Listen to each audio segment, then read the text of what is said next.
think it's really critical as an industry we come together and discuss the key issues that we're all collectively facing. You know, we've done really incredibly as an industry to get to nearly 70% of the country fully fibre, but there's still a big challenge left to go. I mean, 30% of the country, some of the most tricky to reach areas, that could be multi-dwelling units, that could be ultra-rural areas. We are not going to be able to contribute productively to the UK economy unless we can get connectivity to every single person. And we all share those challenges together. We share the challenges of deployment and rollout and cost. And so coming together to be able to discuss that, in particular at a time where there's going to be lots of consolidation, lots of changes in the industry, it's really important we all share those views and try and find solutions.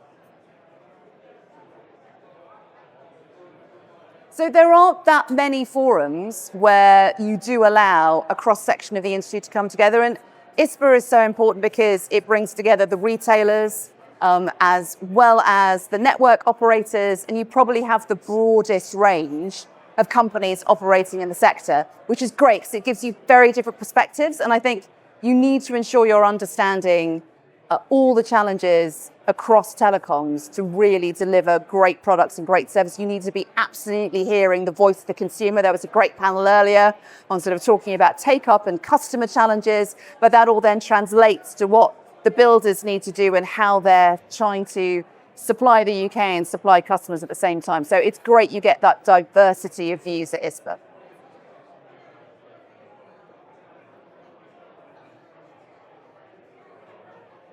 Yeah, so I think there's been a lot of talk, obviously, about potential consolidation.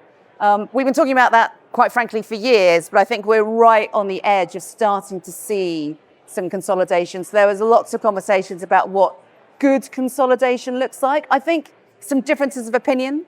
There was a lot of chat in the last sort of headline panel around scale and scale players, and I think there is a sense that you'll end up with a few key scale players who will start to consolidate the smaller guys. That frankly worries me a little bit. I mean, I know the bigger goal is how do you get connectivity to everyone, and obviously the scale players will be able to compete better with the likes of Virgin Media and Openreach. But actually, if you think about the tough bit we've got left to go, which is the final 30% of the country, it's the smaller operators and the smaller altnets who've actually done a really great job about extending the network to those tough to reach communities. And there is a bit of an imbalance there. You know, the playing field is not totally level. If you have a much smaller provider with higher costs in rural, and then Openreach show up, and Openreach do have an incumbency advantage, and then you can offer Sky and Vodafone and content in different packages, that is really tricky in terms of a competition perspective. But if you lose those smaller guys, you're not going to be able to roll out the network to that 30% of the country as rapidly. So I think it's a big theme at the moment, but how we consolidate is really important. Because if you just hoover up all of the small guys, or if the small guys don't survive, you're going to end up with all these pockets of the UK that will be got to eventually, because one of the scale players will get there, but it won't benefit the UK and consumers more rapidly. So I think we need to think about that scale issue.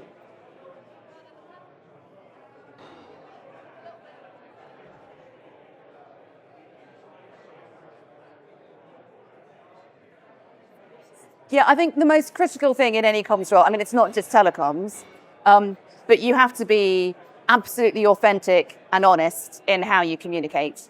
And also critically, you need to say what you're going to do and show the proof points in actually going ahead and doing it. I mean, I joined the sector about 9 years ago, joined Openreach when pretty much BT's reputation was at rock bottom. And so telecoms as a whole was not a particularly loved sector at the moment in time because the sense was it was failing the consumer.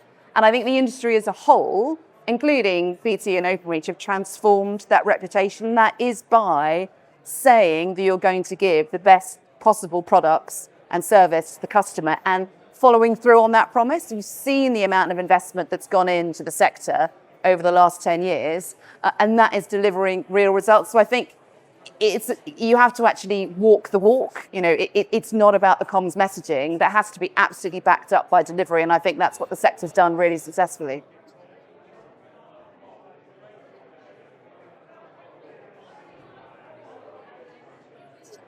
Yeah, I think we're obviously in a quite tough macroeconomic and geopolitical environment at the moment. There's a lot of uncertainty out there. There's a lot of concern out there. You're seeing quite rapid change as well in terms of services moving online. And so you need a fully connected society and a digitally literate society. So I think one of the issues that the sector is working on, potentially needs to lean in to a bit more, including with government, is this issue around digital inclusion.